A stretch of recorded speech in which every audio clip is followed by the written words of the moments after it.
Olá, meu amigo, minha amiga, sejam bem-vindos ao nosso papo especial aqui no nosso Portal do José, onde nós vamos tratar de um assunto que a gente não se ocupa normalmente aqui, que são as relações do Brasil no universo da geopolítica. E que palavra é essa? É uma expressão que define um conjunto de conhecimentos em várias áreas, na área da história, da geografia, da geologia, da antropologia, da ciência política, enfim, vários vetores que fazem com que a gente tente entender melhor a relação entre países. Não é uma situação muito fácil. Se a gente sentar aqui umas 30 pessoas que são conhecedoras de ciência política para definir o que está acontecendo em determinada situação, provavelmente vão ter ali 30 pessoas divergindo em muitos pontos ali, porque cada um vai ter uma gama de conhecimentos que vai colocar a sua análise numa determinada direção ou outra. O meu interesse aqui hoje é jogar algumas luzes em relação a alguns acontecimentos, sobretudo porque o presidente da Rússia, Vladimir Putin, convidou o presidente brasileiro para uma visita lá ao país dele, a Rússia, em meio a uma grande tensão no globo terrestre. A gente não está percebendo isso aqui no Brasil porque nós temos Bolsonaro. E quem tem Bolsonaro não precisa se ocupar com problemas externos. A gente tem um problema interno aqui que está matando mais gente do que uma série de guerras que aconteceram no mundo. Mas é um assunto muito importante, porque se essas coisas não forem resolvidas, esses conflitos ou essa tensão de forma diplomática, até o Brasil entra no meio desse pacote também. Bom, eu vou conversar com vocês sobre essas questões, vou trazer algumas cenas aqui também para vocês olharem, analisarem comigo. Mas se você está chegando agora no nosso portal, convido você a se inscrever aqui. Todos os dias nós fazemos análises da realidade brasileira. Hoje está sendo um papo um tanto ou quanto mais aberto, mais diferente. Mas você aqui será muito bem-vindo, mande seus comentários para cá, assista os nossos outros vídeos, se gostar, compartilhe, dê o seu joinha para a gente chegar a mais pessoas e vamos embora.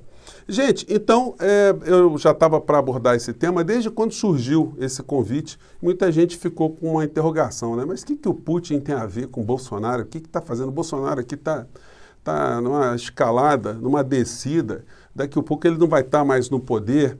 O que representa esse tipo de situação? Bom, obviamente os russos têm essa leitura. Eles sabem que o Bolsonaro está com prazo de validade para vencer. Mas eles não estão nem aí para isso porque eles raciocinam a longo prazo. Eles vão tentar firmar algumas alianças, alguns compromissos agora para que o próximo governo dê continuidade. E o Itamaraty está desenvolvendo um trabalho com bastante independência depois que foi expelida da administração pública, aquela figura lá, o embaixador, o diplomata de Notre Dame, que ocupava o Itamaraty e que criou grandes confusões para o Brasil, para a diplomacia brasileira. Então agora o Carlos França, ele está tentando recolocar o Brasil numa situação de destaque novamente, como o Brasil sempre teve nas relações internacionais.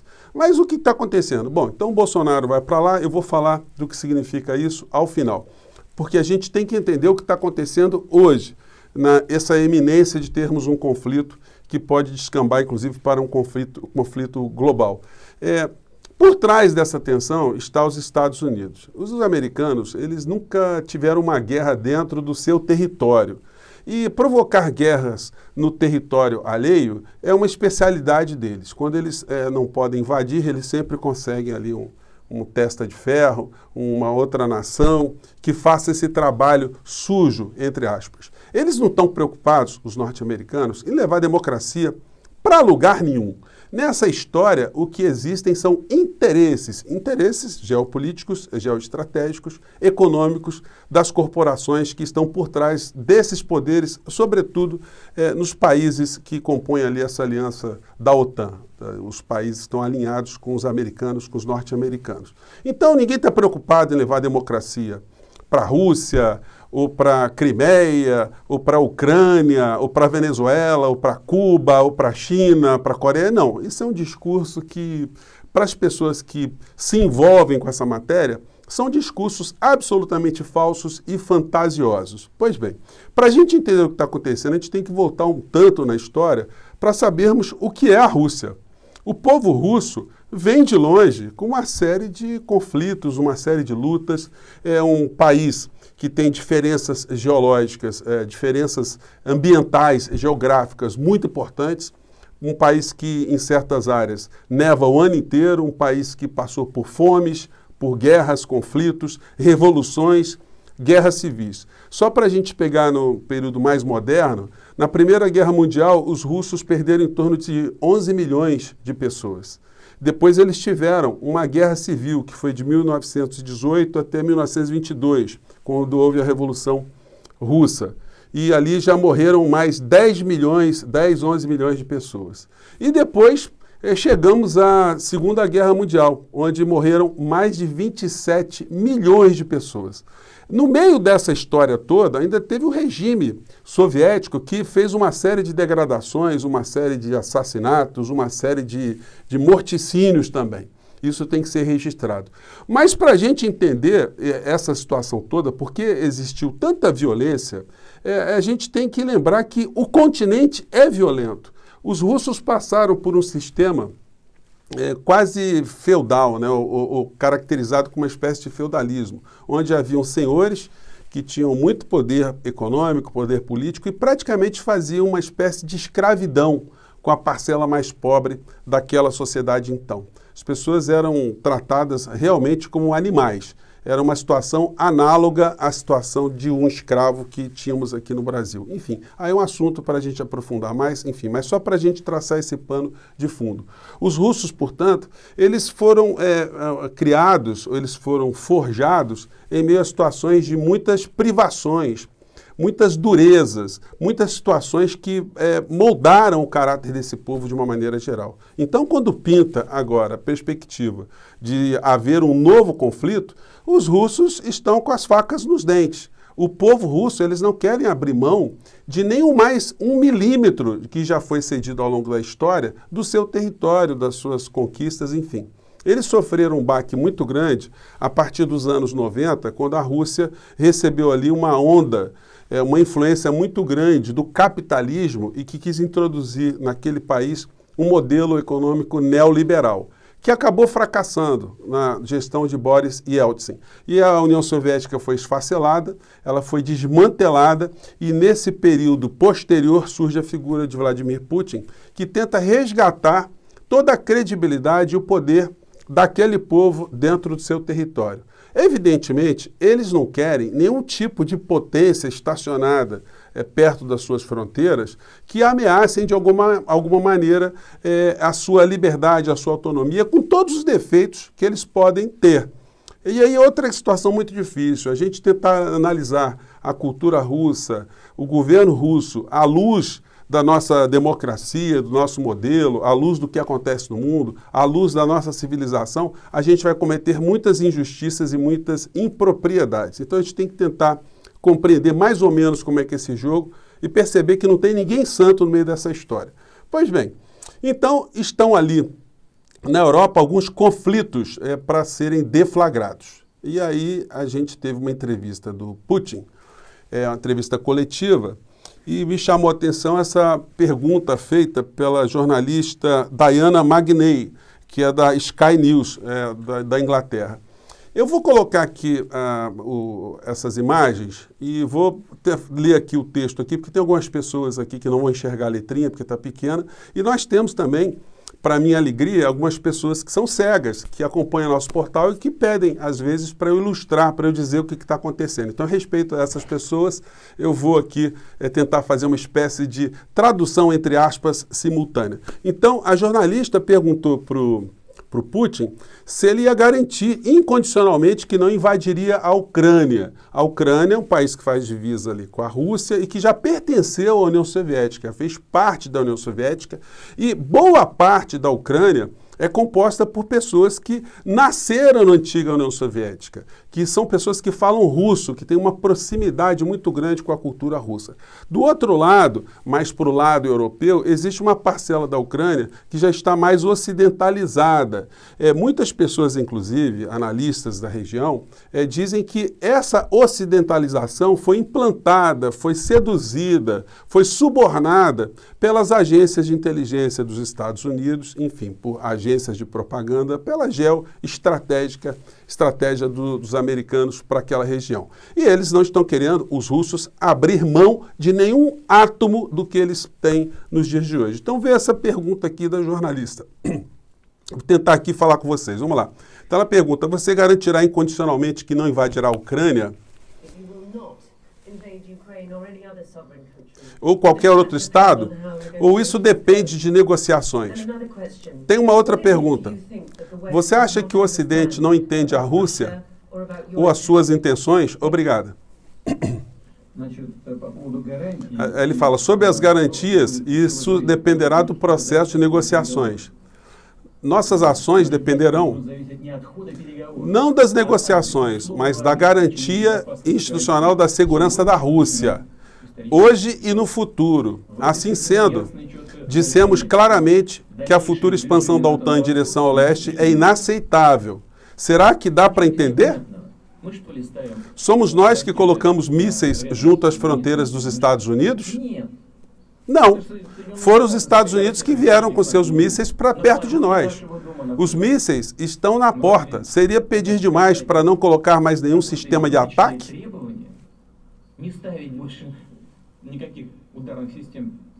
Bem próximo da nossa casa? O que há de estranho nisso? Como os americanos reagiriam se colocássemos nossos mísseis na fronteira entre o Canadá e os Estados Unidos? Ou na fronteira do México com os Estados Unidos? Será que o México e os Estados Unidos nunca tiveram disputas territoriais? De quem eram a Califórnia e o Texas antes? Já esqueceram? Tudo bem, já passou. Ninguém lembra disso hoje, como se lembram da Crimeia. É incrível. E nós tentamos não lembrar como a Ucrânia foi formada. Quem a criou? Vladimir Lenin, quando criou a União Soviética. O Acordo de União de 1922 é a Constituição de 1924. Depois da morte dele, mas pelos seus princípios. A questão está na segurança. Agora deixamos a história. A questão é garantir a segurança. Por isso, para nós não importa o andamento das negociações, mas o resultado. Será que não sabemos? Já falei várias vezes. E você deve saber bem. Disseram para nós que não avançariam. Nem um centímetro para o leste nos anos 90. E acabaram nos enganando. Nos enganaram descaradamente. Foram 5 ondas de expansão da OTAN. E agora tais sistemas estão surgindo na Romênia e na Polônia. Essa é a questão. Entenda de uma vez por todas, não somos nós que ameaçamos. Nós, por acaso, fomos para as fronteiras dos Estados Unidos ou do Reino Unido? Eles é que vieram para cá. Agora, até dizem que a Ucrânia fará parte da OTAN. Significa que lá também haverá armas, ou não será a OTAN? Terão bases e sistemas de ataque? Essa é a questão. E você exige de mim garantias? Vocês é que devem nos dar garantias. Vocês e imediatamente, agora. E não ficar de papo furado por décadas com essa conversa sutil sobre a necessidade de segurança para todos e fazer o que querem. Como não entendem isso? Disseram que não haveria expansão, mas se expandem. Disseram que haveria garantias iguais para todos, com acordos internacionais. Mas não existe uma segurança igualitária. Vejam que em 1918 um dos assessores do presidente dos Estados Unidos, Woodrow Wilson, disse: gente, eu vou disponibilizar essa entrevista completa para vocês, senão o nosso papo aqui vai ficar muito longo, né? Então, isso mostra o seguinte, que lá existe um estadista, uma pessoa que está preservando, está defendendo o seu território, os interesses do seu povo. E, obviamente, ele está conseguindo adesão da opinião pública da Rússia, porque eles estão entendendo exatamente esse discurso que o líder deles está fazendo, com todas as contradições internas. Eles podem ter muitas, mas nessa hora a unidade certamente se fará muito presente, né?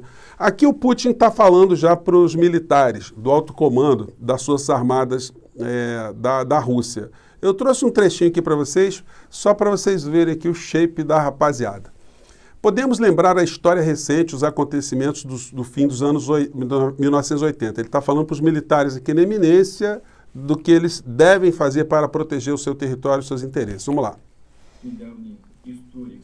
Aí a gente vai vendo a cara da rapaziada, né? Do alto comando militar, né? Não são pessoas muito simpáticas, né? Podem até no plano pessoal serem, mas olha a cara da rapaziada.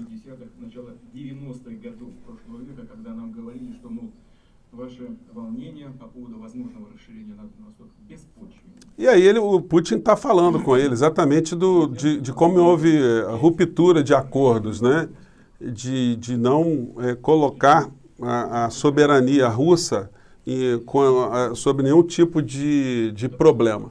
E ele vai falando, vou colocar também para vocês essa entrevista. Depois o general russo aqui, ele também vai falando de como eles estão modernizando os seus equipamentos, enfim. E realmente eles são uma potência militar muito grande, porque embora eles tenham um orçamento muito menor, por exemplo, do que os Estados Unidos, eles também têm um custo muito inferior, porque os americanos têm 800 bases fora do território norte-americano. Vários porta-aviões, uma máquina de guerra muito dispendiosa. Os russos, portanto, com menos recursos, eles conseguem otimizar e proteger, desenvolver mais tecnologias e criaram tecnologias muito ameaçadoras, né, nos últimos anos em relação ao domínio que era exercido, por exemplo, pelos norte-americanos. Então, o buraco ali está bem embaixo no meio dessa história toda.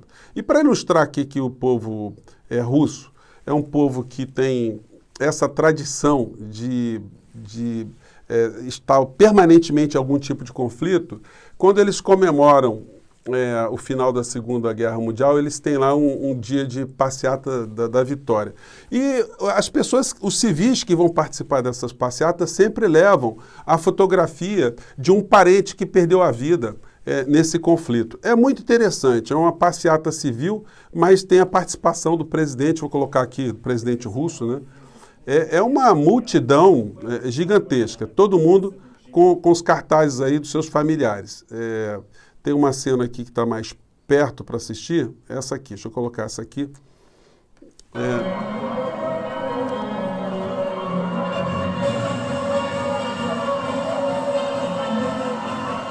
É gente pra caramba que tem história de conflito, história de guerra, história de perdas, né?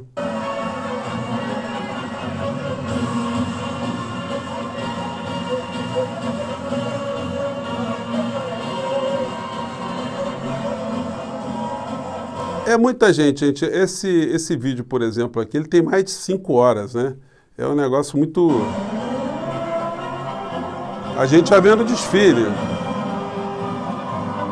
Ou seja, eles têm muito orgulho da sua história. Então, gente, nós, quando vemos lá os americanos se envolverem nessas situações todas, ali na fronteira, realmente é a situação que causa muitas tensões. E o Bolsonaro no meio dessa história? Deu essa volta toda para chegar no Bolsonaro. O Bolsonaro ele já é considerado uma carta fora do baralho planetariamente. E todo mundo sabe, os analistas, que ele não tem a menor condição de conseguir reverter o desgaste todo que ele está sofrendo. Ele não é levado a sério, as pessoas quando analisam o Bolsonaro sabem que nós estamos com uma pessoa ali que tem uma deficiência cognitiva. Ele não sabe o que está fazendo, faz tudo errado, faz tudo ao contrário, enfim, ele funcionou ali como capataz de Trump e agora o governo brasileiro, até para mostrar uma certa independência dos americanos, a diplomacia aceitou que o Bolsonaro fosse nesse encontro com Putin. Para o Putin, é uma maneira também de mostrar que está entrando, está negociando, está avançando com negócios geoestratégicos em direção à América Latina, fincando o pé aqui no Brasil. Ele sabe que o encontro com o Bolsonaro vai ser um encontro apenas protocolar.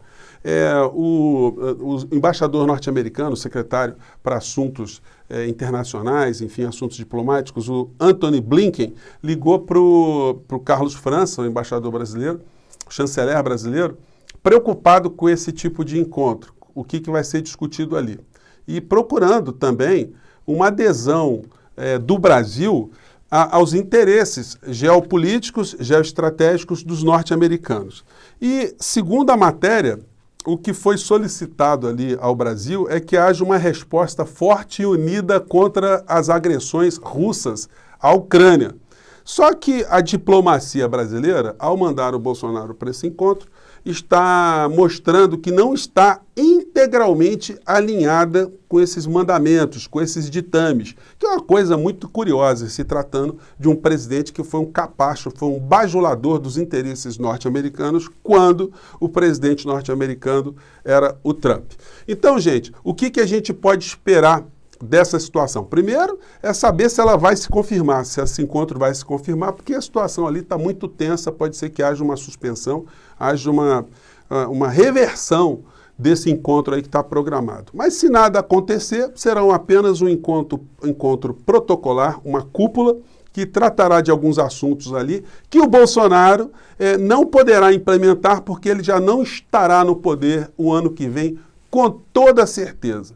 Então, vamos acompanhar o que está acontecendo à distância, já temos esse problema interno aqui, mas vamos ficar acompanhando o que está acontecendo entre a Ucrânia e Rússia e os interesses da OTAN, interesses geopolíticos. Se houver um conflito ali, há uma perspectiva do rompimento, do fornecimento, né, da ruptura, da interrupção, melhor dizendo, do fornecimento de gás para a Europa. Isso vai deixar a Europa numa situação bastante complicada. Então as situações ali estão muito tensas, mas, ao que tudo indica, a diplomacia deve conseguir se impor ali para que não aconteça um morticínio ali, mais um morticínio naquela região, né, gente? Então, hoje foi esse papo aqui nosso um pouco mais longo, um pouco diferente do nosso tradicional. A gente normalmente está aqui sempre entre 17h15 e 17h30, enfim. Mas ficou aí para o nosso registro, para a gente sempre trazer alguma novidade, algum papo diferente. Se você gostou, dê o seu joinha, participe aqui dos nossos encontros sempre e mande seus comentários aqui. Se você é um conhecedor do assunto geopolítica, mande suas opiniões. Aqui são sempre muito apreciadas, aqui não tem ninguém dono da verdade. Aliás, ninguém é dono da verdade quando o assunto for geopolítica. Gente, um grande abraço e até o nosso próximo encontro. Tchau!